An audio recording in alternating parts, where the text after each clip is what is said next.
So I don't very often do like endorsements of companies or anything, but I think that I should today because it's kind of fun. It's kind of in my wheelhouse, and they deserve it.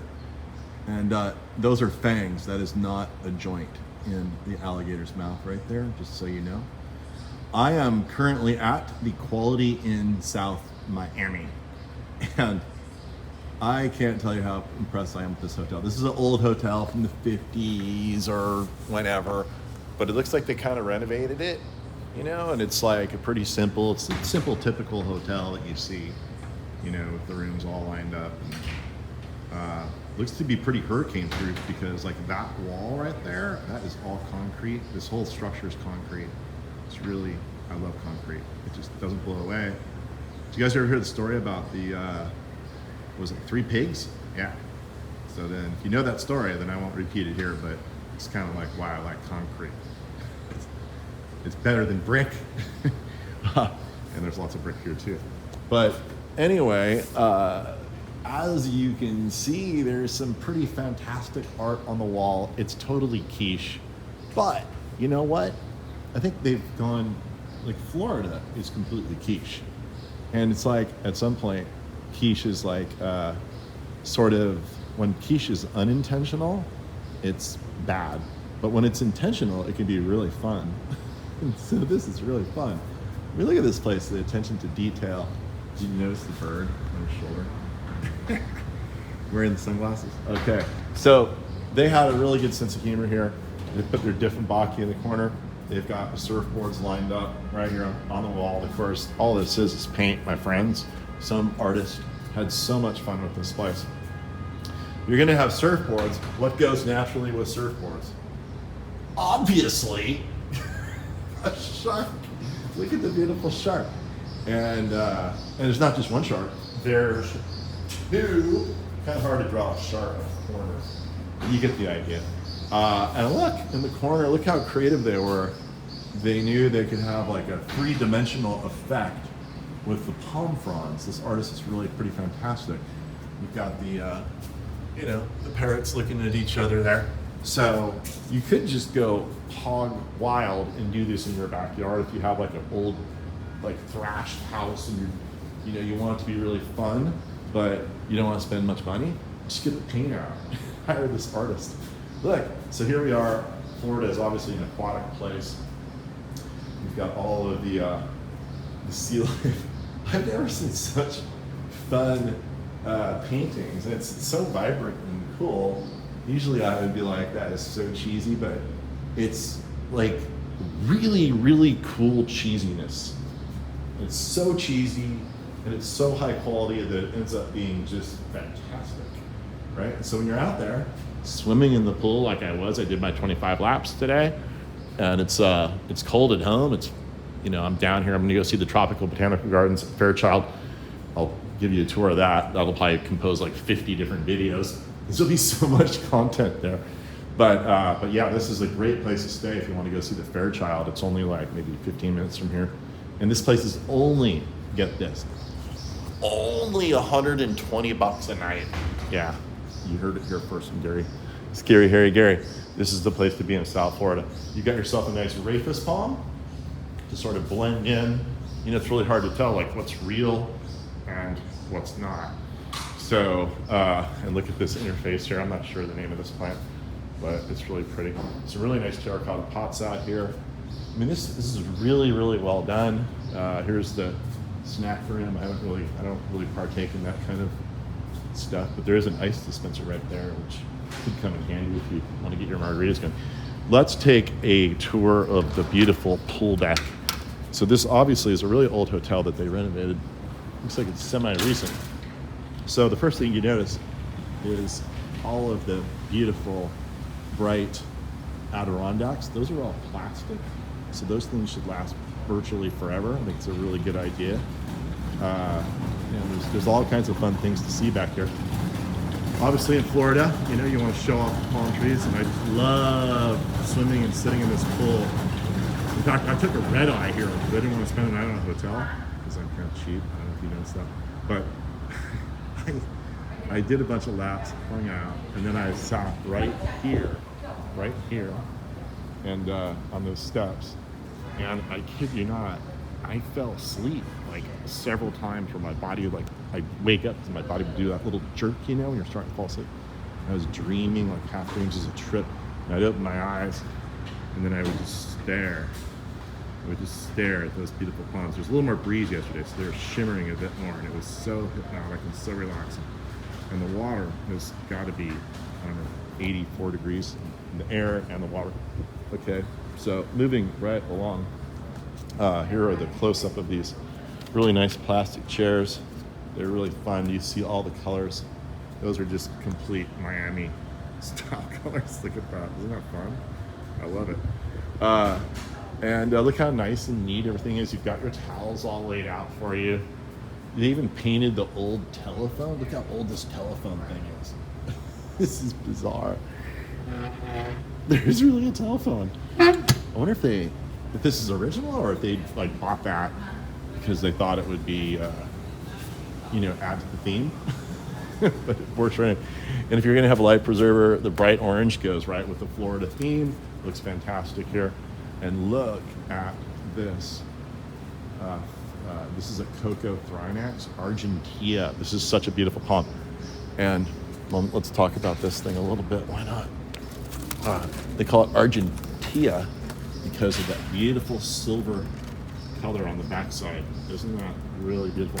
And it makes this just perfect radial pattern, which I love so much. It has a really narrow trunk, so it's only like maybe 4 or 5 inches wide, and a beautiful thatch pattern, just so pretty and tight.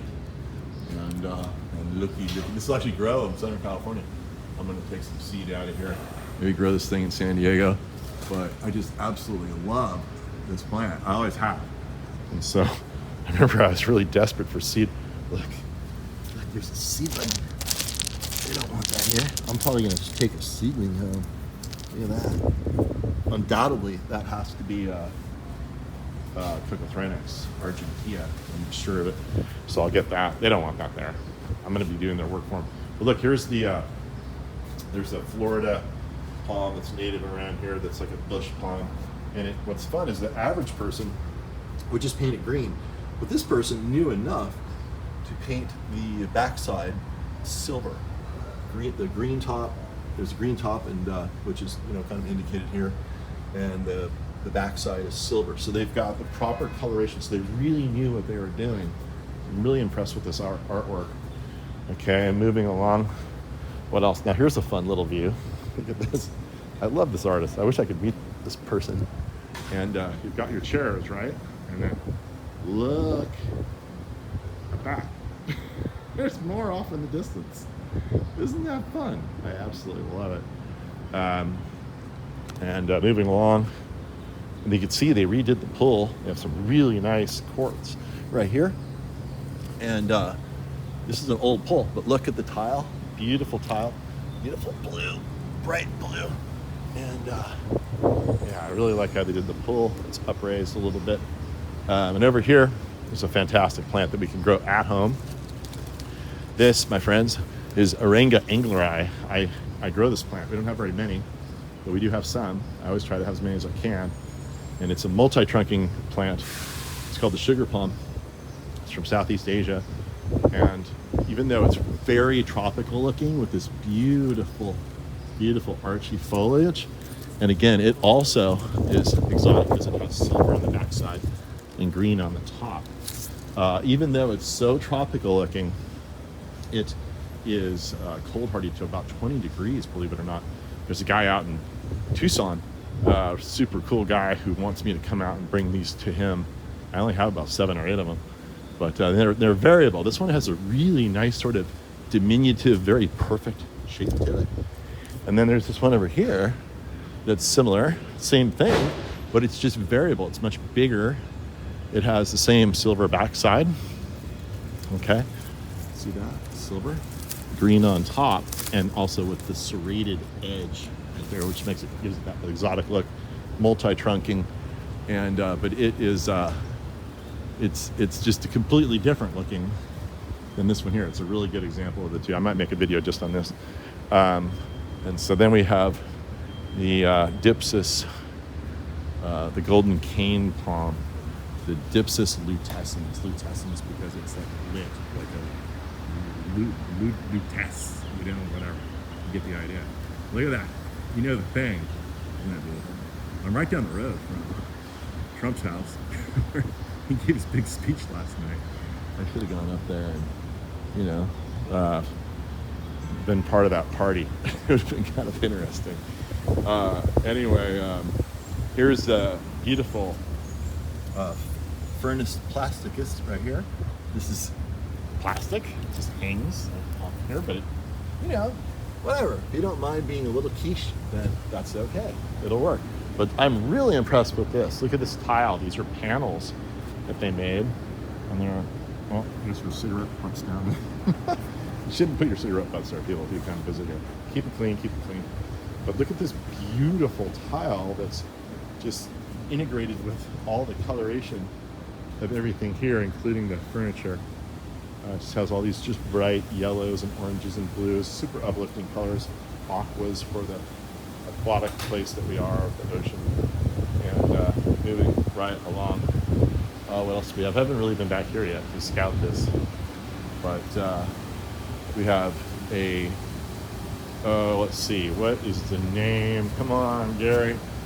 This is a plant that's frustrating to grow in California and fabulous to grow in Florida. It is native to the Socotra, I believe. It's really rocky, dry places. Super succulent, grows in between the rocks where it's from. And you can see that it gets these big, giant, bulbous trunks. And Gary's going to remember the name of this plant after the video is over. Here's a plant you can grow all day long where we are. This is Podocarpus, and it acts as a really nice screening plant. It's evergreen all year. That's a really good choice. Here's a big, giant tubidanthus. This can generally be grown in the Bay Area, all through Southern California. And that was good. It wasn't good. Oh my goodness, didn't you hate that? So, yeah, you can grow this thing pretty much all through Southern California. Anywhere it's above 25 degrees. 25 degrees might give it a little bit of grief, but it will it'll come right out of it. It's a really nice evergreen, tropical, big, giant leaves. Look at that thing. Isn't that pretty? Here in Florida, lots of plants. It's so humid, a lot of plants will throw aerial roots because they think they're near the ground because it's so humid. So they end up getting these. It can be kind of interesting with the aerial roots, but I think it's a little bit like me without shaving, which is kind of like, I don't know, you know, I don't think I look very good when I don't shave, but I'm kind of lazy. So same thing with the tree. But in California, you don't get that aerial rooting that you do here in Florida and other tropical places. It keeps the tree a little cleaner looking. Here's Liriope. This is a really, really cold hardy plant for like maybe 10 degrees, 15 degrees. It's just a beautiful grass from Asia, grass-like plant, and it will make blue flowers, believe it or not. But here it is, just occupying the lower forest floor. You can see the beautiful arenga, or the, oh geez, what did I say? Chrysolidocarpus lutescens. It's Dipsis lutescens now. So, and then there's another one over there. More of the artificial screening, which I think works here. I mean, what would you rather see? This greening or this concrete? But yeah, I think it blends in really well, you know. And there's a few other little flowering knickknacks along the way. I'll show you. I don't know the name of this plant, but this is a very beautiful plant I've seen around. I'm sure it won't grow at home. I've never seen it even in Southern California, but beautiful. I think it's like is this a mangrove? Maybe this is like a native Florida mangrove tree. I'm not sure. Someone on the internet's going to let us know in the comments. And here's my little hangout spot.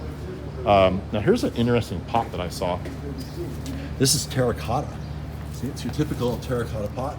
Again, please do not drop the cigarette butts in the containers. There's probably proper receptacles if you come here. Let's keep it nice. But look at, they did this really interesting sunset themed finish to this. I'm not sure how they do that, but that is really beautiful. That's not, I thought it was plastic. And I got up close, but no, that is real terracotta with that really interesting striata in it. And then here is a plant I took a cutting from my daughter, who just moved to Virginia, and she has a really cool sort of greenhouse where she lives. And then I'm going to take a cutting of this plant. I don't know. Somebody on the internet's going to tell us what this is. And then that'll be kind of fun. But it has this really beautiful leaf. Look at that. And what else? You know, the place comes with beach balls ready to go. There's hardly anybody out here, but I'm having a great time just hanging out. And maybe I'll give you a long view of the whole place. But yeah, if you're in South Florida, you need a place to stay next to the Fairchild Tropical Botanical Gardens, not going to bust your bank. I would go with Quality in South Miami. They give you a very simple breakfast for free. And inside the building, right over there, there is a really cool Peruvian ceviche restaurant, which I'm about to go eat lunch at. I'm sure that's going to beat food at the airport. And that's pretty much my report for the day.